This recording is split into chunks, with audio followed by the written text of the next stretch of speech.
capítulo 3. Louvado seja o nome do nosso Deus.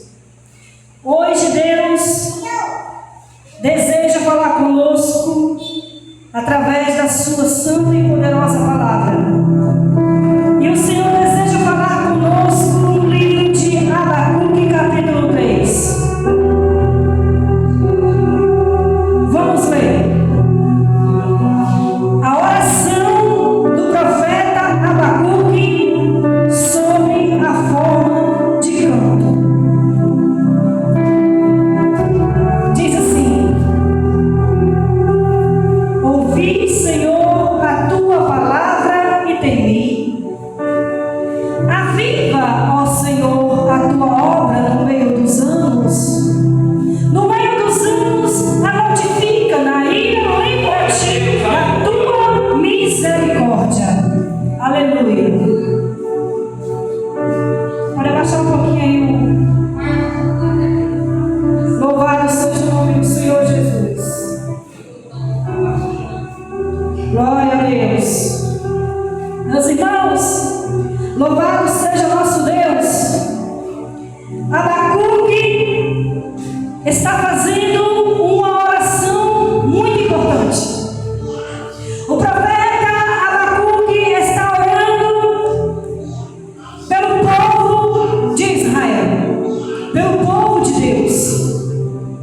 Essa oração ela foi feita com sinceridade. Essa oração ela foi feita pelo homem que temia a palavra de Deus. Essa oração foi feita por um homem que era cheio do Espírito Santo de Deus. Essa oração ela foi feita pelo profeta, aleluia, que atendeu o chamado do Senhor e que não tinha medo de profetizar contra o pecado, contra a frieza espiritual e contra, aleluia, a ídolos, a adoração a outros ídolos. Quando o profeta Abacuque vê o povo de Deus em uma situação precária, em uma situação de sonolência profunda espiritual, ele se preocupa com isso. Irmãos, e só vê a situação de uma frieza espiritual quem está ligado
E essa voz recuou no coração de Abacuque.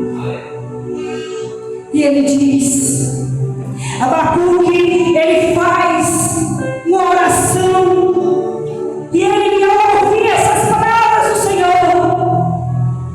Ele, como homem de Deus, que ama as almas, que tem compaixão pelas almas, que tem, aleluia, misericórdia pelas almas. Ele olha e ele responde a Deus: aviva, Senhor, a tua obra. Lembra-te, Jesus, da tua misericórdia. Abacuque está dizendo: Senhor, eu sei que este povo que está distante de ti, que este povo que te abandonaram, que este povo que pararam de orar, que este povo que não te adoram mais, que este povo te trocaram por outros deuses. Senhor, eu sei que eles merecem o juízo. Eu sei, Pai, mas eu te clamo como profeta, como teu filho, como teu escolhido, para interceder por essa nação. Eu te clamo, Deus, Pai, aviva, Senhor, tem misericórdia do teu povo, tem compaixão do teu povo, aviva, Senhor, o teu povo, volta na vida, Senhor, aquele que está morto, aleluia, oh, aleluia. Avivamento, meus irmãos, significa trazer de volta à vida aquilo que está morto. E quantos dos céus na sua casa, na minha casa, fora da casa de Deus, se encontram mortos, e Deus está nos chamando. Você, Deus escolheu você, Deus escolheu a mim como profeta, aleluia, que mesmo contemplando tantos pecados, mesmo contemplando tanta frieza espiritual, Deus te chamou para clamar, Deus te chamou para interceder, Deus te chamou, aleluia, para ter misericórdia deste povo, para clamar por misericórdia de Deus, para clamar por um avivamento, para que o Senhor traga e torne a dar vida a eles. Oh, aleluia. Seja profeta na tua casa, seja profeta na tua igreja, seja profeta de Deus no teu bairro, na tua cidade, seja homem e mulher de oração. Oh, aleluia. Nós sabemos, meus irmãos, que o povo havia abandonado os mandamentos do Senhor. Nós sabemos que é tão fácil, meus irmãos, nós deixarmos de obedecer a palavra. É tão fácil nós abandonar, aleluia, os mandamentos de Deus. Mas também, meus irmãos, é tão fácil, né, nós trocar a Bíblia, a oração, a obra, o compromisso com Deus, o compromisso com o irmão, o compromisso com a igreja, aleluia, pelo celular. É bem mais fácil nós estarmos nas redes sociais, na TV, do que ler a Bíblia. É bem mais fácil nós estarmos conversando, aleluia, em vez de estar orando e intercedendo pelo povo. É bem mais fácil, aleluia. Só que o crente, aleluia, quando ele percebe, louvado seja o nome do Senhor, que ele se encontra nesta situação, quando ele percebe que está frio espiritualmente, ele clama a Deus por um avivamento. Quando nós não valorizamos mais o tempo de oração, é Deus dizendo para mim e para você: preciso de oração, eu preciso de um avivamento, porque eu não valorizo mais o tempo de oração com Deus. Eu estou necessitando de um avivamento. Estamos precisando de um avivamento. Quando um dia de lazer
O povo necessita de um avivamento. Repita assim comigo, meus irmãos, vamos orar dentro dessa palavra. Eu quero. Pode abrir a sua boca, você é profeta de Deus. Sinta-se como Abacuque nessa noite. Eu quero um avivamento dos milagres divinos. Aleluia! Pode repetir, meus irmãos. Eu quero um avivamento de milagres divinos. Aleluia! Eu quero ver almas libertas. Eu quero ver o cego enxergar. Eu quero ver o paralítico andar. Eu quero ver estéril gerar frutos. Eu quero, aleluia, ver vidas libertas. Almas salvas. Pessoas curadas. Irmãos e irmãs, cheios do poder de Deus, cheios da unção, cheios dos dons espirituais. Eu quero avivamento da igreja do Senhor na terra. Oh, Saramancho, Recantorema. Saramancho, Recantorema. Aleluia, aleluia, aleluia. Eu quero crentes batizados com o Espírito Santo e com fogo. Jesus batiza as crianças. Jesus batiza aqueles que desejam ser batizados. Em nome de Jesus Cristo. Aleluia. Batiza, Jesus, as crianças. Senhor, resgata os corações dos teus jovens. Resgata os corações, Senhor, do homem e da mulher, para a tua glória, para a tua presença, traz de volta, Jesus. Que o teu Espírito Santo faça o que ele veio fazer. Que o teu Espírito Santo gere o que ele deseja gerar nos corações nessa noite. Que cada alma seja atraída pela tua glória nesta noite. Traz para a vida aquele que está morto, em nome de Jesus Cristo. Que Deus nos dê hoje, meus irmãos, a oportunidade de clamar, de buscar, de sentir a sua presença, de adorar Ele em espírito e em verdade. Que Deus nos conceda esta oportunidade para que possamos rasgar nosso coração, aleluia, no seu altar, entregar nossa alma, o nosso espírito em sacrifício vivo no seu altar, em oração, em nome de Jesus de Nazaré, porque nós somos um povo escolhido para viver o grande avivamento aqui na terra. Oh, aleluia! Louvado seja o nome do Senhor. E